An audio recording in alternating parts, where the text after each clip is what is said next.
Alabama continues to add talent to the 2026 recruiting class. Today, picking up a commitment from Fretwell out of Georgia. He becomes the Tide's 21st commit in the 2026 recruiting class, a third offensive lineman player, joining Sam Utu and Chris Booker. As always, I'm Justin Smith, the Director of Recruiting Managing Editor here at Touchdown Alabama. Thank you guys so much for joining me today on our YouTube channel. Talk about Fretwell, talking about 6'7", 300-pound offensive lineman who's projected to be an offensive tackle at the next level. When you watch this film, you're going to see a lot of running plays because his team is one of those high school teams that run that wing T, Notre Dame box, whatever you like to call it, is that traditional type of offense that really relies on the run game. Specifically, kind of see it like at the college level with the Army, some of the service academies running this type of offense. But that is the type of offense that Fretwell previously has played in at the high school football level, with him being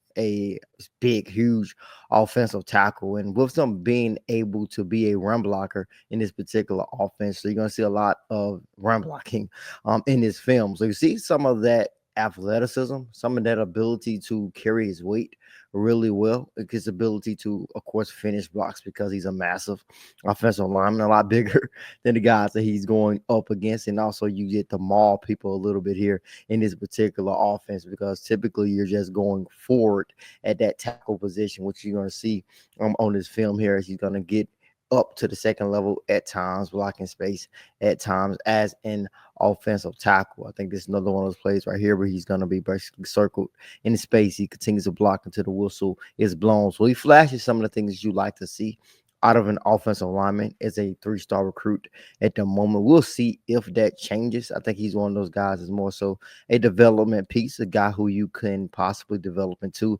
a great offensive tackle at the next level, because he has some measurements. 6'7", he's 300 pounds. He carries his weight really well. Also, when you take a look at his frame, you don't see a lot of bad weight. I think that's something to of note as well. And you can see that on his film, he looks pretty slim for a 6'7", 300-pound kid. He's long, of course, and not carrying any bad weight is always a plus. So he's gonna not be one of those guys that has drop weight when he gets to the next level. Of course, you need to get stronger, continue to get more twitch, continue to add more twitch to your game, which is something that all offensive linemen will have to do once they get to the next level and play high level college football. But I think this is a nice piece for the Crimson Tide in the 2026 recruiting class. Like I said, I think he's a guy who's going to really benefit from that next level development. But he has a lot of the things that a college coach would love to have at his disposal to work with in terms of developing a kid like him. Like I said earlier, he's a third offensive lineman pledge. So now you got a guy who's projected to be a tackle, Utu more so projected to be a tackle, is Utu more so projected to be a guard, although he has experience playing that tackle. We have Chris Booker, who's one of them pretty versatile as well. I think he's a guy who could be used at multiple positions across the offensive front in the future as well for the Crimson Tide. But that is the update I want to provide you guys with. Thank you guys so much for joining me today on our YouTube channel. Be sure to hit that like button, hit that subscribe button as well. Subscribe to the notification bell. Be notified when we drop content on our YouTube channel. As always, I am Justin Smith, Director of Recruiting and Managing Editor here at Touchdown Alabama.